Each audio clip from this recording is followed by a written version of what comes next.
Hi everyone.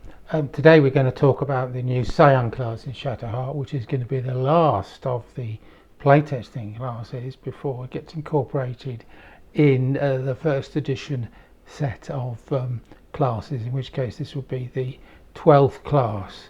A couple of weeks ago we had the Mechanist class, which was a lot of fun, but there's a reason why the Psion class was left to last. That is, Psion class is a psionic class, and there's been almost no consistency whatsoever in the treatment of psionic powers across various editions of all games. Now there's various splits. Either psionics is an additional ability, whatever your class, in which case if you've got it you're overpowered, or it's a series of separate classes. Like 4th edition had a very well developed set of psionic classes, but it took till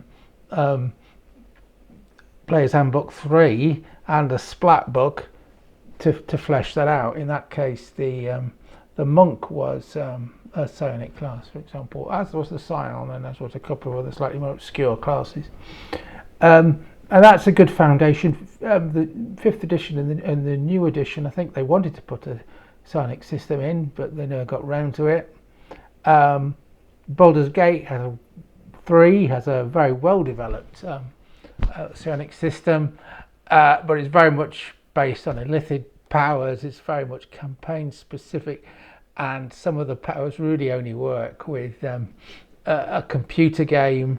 They have a lot of Divinity Original Sin 2 influences, in that they're the kind of things that are easy to implement in a computer game but very hard to implement in a TTRPG, whereas Baldur's Gate 3 was actually very adjacent, very close to a TTRPG, and made many improvements over 5th edition. So the Psion class is a difficult one. So okay, what is the Psion class? Well, it's those who are innate, those who have a talent for psionics for whatever reason. And psionics is a form of magic. However, it's unique in the other forms of magic because it doesn't require components.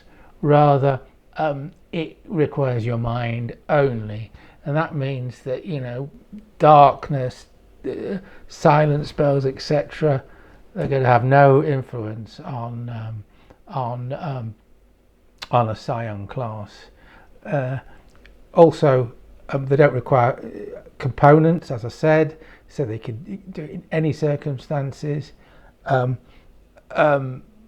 Because it's innate, they don't learn spells, and compensation for that, they get an extra focus point, like clerics do. So a bit of an edge, less flexible than wizards, but more of an edge in terms of focus points, especially as they don't have any intrinsic talents other than that they have a special power, which means they can absorb focus points and top the focus points up from surrounding creatures, which is very powerful, in fact.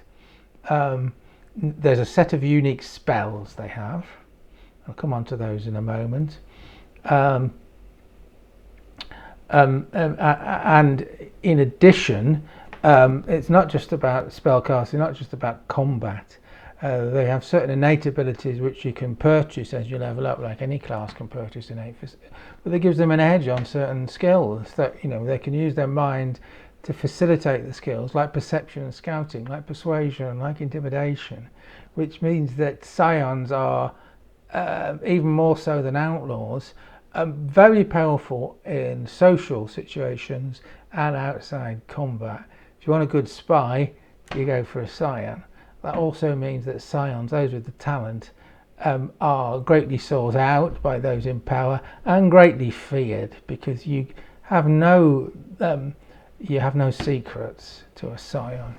Now we've got about 30 or 40 special scion specific spells. Just bring these over here in the playbook, which is again longer than any other class, not because it's more complicated. In many ways it's the most simple class, actually. You just go for the spells. All the spells are mentalism and illusion spells. However, Many of those spells, well, the analogy is with rangers and paladins. Paladins have divine spells, but many of their spells are paladin-only spells. Similarly, rangers are Nifri, that's druidic nature magic spells, but only for druids. And it's exactly the same. Mentalism illusion is their school, but there are a number of psionic abilities, which are spells rather, which are more powerful than those that you find in more powerful than those that you find in the standard vanilla list.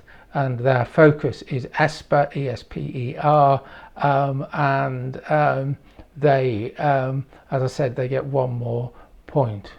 And they've got various abilities that they, as they level up, such as be able to psychically transfer healing, shove, dishearten, as we go up in levels, force, bolt, telekinetic bolt, that is. Mental assault is a nice one, nauseate all the ones around you.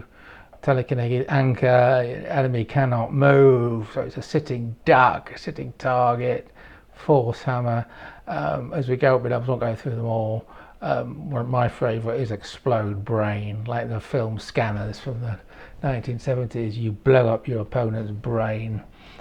Sensory overload, you basically disrupt all their senses, they're blinded, they're deafened.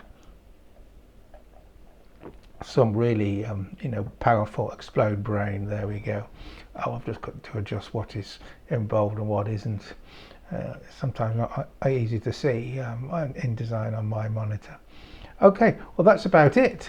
Thank you very much. I hope you've enjoyed this introduction to the Psion class, and get on with playtesting it. Playtesting link all free during playtesting period down below. Thank you very much. Bye.